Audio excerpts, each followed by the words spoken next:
Hello everyone, welcome back to our channel. ఏంటక్కో paper flowers తో వచ్చా? ఎందుకంటే తేజ్ఞకి థర్డ్ మంత్ ఫోటోషూట్ థీమ్ వీటితోనే కాబట్టి. ఏంటి వీటితోనా? వీటితోనా అని తక్కువ అంచనా వేయకు. ఈ పేపర్ ఫ్లవర్స్ వెతకడానికి కూడా చాలానే కష్టపడ్డాం తెలుసా. మా డాడీ ఈ ఫ్లవర్స్ ఎక్కడున్నాయో అని వెతికి మరీ తెప్పించారు. అది నిజమేలే అక్క, ఈ ఫ్లవర్స్ కూడా అంత ఈజీగా దొరకవు. ఓకే, ఇంకా నువ్వు కంటిన్యూ చేయక్క. ఇది రోజు మా బుడదాని డ్రెస్ అండి. ఎలా ఉందో కామెంట్ చేయండి. నేను ఏదో కష్టపడి వీడియో తీస్తుంటే మా ఆయన చూడండి మధ్యలో హ్యాండ్ పెట్టి ఎలా డిస్టర్బ్ చేస్తున్నారు.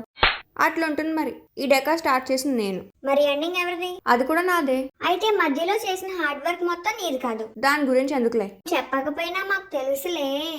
ఈ మాటలే మీరు పట్టించుకోకండి. యాక్చువల్గా ఈ థీమ్ అయితే ఎక్కువగా టైం టేకింగ్ అనుకున్నాను, కానీ ఎక్కువ టైం ఏం పట్టలేదండి. హార్డ్లీ ఒక 10 minutes లోనే అయిపోయింది. అయినా ఏ పనైనా కూడా స్టార్ట్ చేయకముందు కష్టం అనిపిస్తుంది, కానీ వన్ స్టార్ట్ చేసిన తర్వాత మాత్రం చాలా ఈజీగానే అయిపోతుంది. అవునంటారా కాదంటారా? మీ ఒపీనియన్ ఏంటనేది కామెంట్స్లో చెప్పండి. ఫైనల్ అవుట్పుట్ ఎలా వచ్చింది అనేది నెక్స్ట్ వీడియోలో అప్లోడ్ చేస్తాను. వీడియో నచ్చితే సబ్స్క్రైబ్.